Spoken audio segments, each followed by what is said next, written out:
कोई भी person lazy नहीं होता, वो पर्सन या तो बीमार होता है या अनइंस्पायर्ड होता है। क्या आप भी करना तो बहुत कुछ चाहते हो, लेकिन आपकी लेजीनेस और प्रोक्रेस्टिनेशन आपके हर प्लान को डिस्ट्रॉय कर देती है?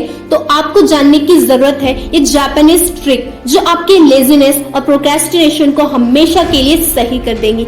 जापानीज लोग ऐसे टेक्निक को फॉलो करते हैं जो उन्हें आलसी बनने से रोकता है और हमेशा एक्टिव रहने में और हार्डवर्क करने में मदद करता है। नंबर 1, सेरिसियोटिन सिसो।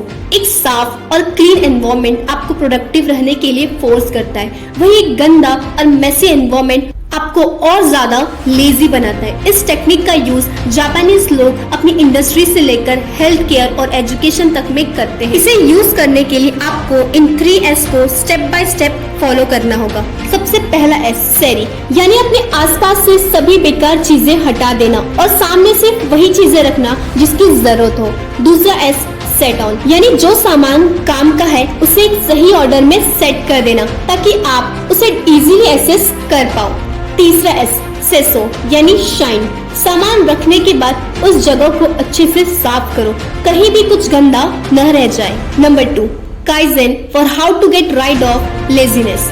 काइजेन 2 वर्ड से मिलकर बना है, काय और जेन। काय मतलब चेंज और जेन मतलब विजडम, जो आपको ये सिखाता है कि आप एक झटके में अपनी लाइफ नहीं बदल सकते, बल्कि आपको स्लोली और वाइजली ही चेंज हो सकते हो। इसे प्रैक्टिस करने का सबसे बेस्ट तरीका है, जो भी काम करने में आप स्ट्रगल कर रहे हो, जब भी आपको काम करने का मन नहीं कर रहा हो, तो बस ये सोचो कि आप इसे सिर्फ 1 मिनट के लिए करोगे। बस पढ़ने का मन नहीं है तो सिर्फ 1 पेज पढ़े, एक्सरसाइज नहीं करनी है तो सिर्फ 5 मिनट एक्सरसाइज करो। स्मॉल और ग्रेजुअल चेंज से आप धीरे धीरे खुद को, धीरे ही सही लेकिन खुद को बेटर बनाते जाओगे और आपके दिमाग में से लेजीनेस, इसका मिथ निकल जाएगा। Number 3, the rule of 3। ऐसा कितनी बार होता है कि हम बहुत जोश के साथ एक काम को स्टार्ट करते हैं बट बीच रास्ते में ही भटक जाते हैं और इधर उधर के फालतू कामों में लग जाते हैं। इस माइंड ट्रैप से बचने के लिए आपको इस टेक्निक का यूज करना चाहिए। आपको हर सुबह दिन के 3 सबसे जरूरी काम को एक पेज पे लिखने हैं, जो कि आपके लिए सबसे हाई प्रायोरिटीज पे है। यह वो काम है, चाहे कुछ भी हो जाए, दिन के खत्म होने से पहले आपको यह काम फिनिश करना ही है। अपनी प्रायोरिटीज क्लियर रखें ताकि आपका माइंड अनरेस्ट रहेगा और आपका ध्यान बार बार उस काम को कंप्लीट करने पे ही जाएगा। अपने ब्रीदिंग से आसपास के विजुअल्स को, साउंड्स को एक्सपीरियंस करो, थॉट्स को आते जाते नोटिस करो, लेकिन उसमें खो मत। 10 मिनट ये डेली प्रैक्टिस करने से आपका कंट्रोल अपने माइंड पे वापस आने लगेगा और आप खुद नोटिस करोगे कि अब आपकी लेजीनेस धीरे धीरे खत्म हो रही है।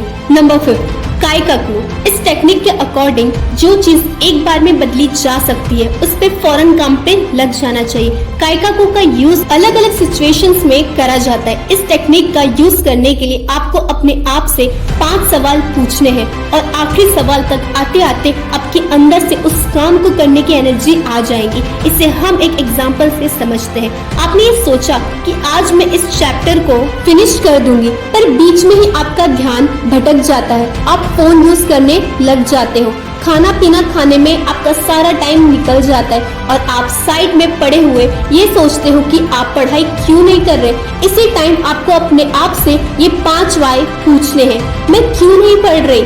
क्योंकि मेरा ध्यान फोन पे जा रहा है। मोबाइल पे ध्यान क्यों जा रहा है? क्योंकि आपके फ्रेंड्स के व्हाट्सएप की नोटिफिकेशंस आ रही है, पर मैं देख क्यों रही हूँ इस नोटिफिकेशन को? क्योंकि फोन बिल्कुल मेरे सामने है, क्योंकि मुझे याद ही नहीं कि पढ़ते टाइम या काम करते वक्त अपना फोन साइड में नहीं रखना चाहिए। और भी इसी तरह की वीडियोस के लिए चैनल को सब्सक्राइब जरूर करें।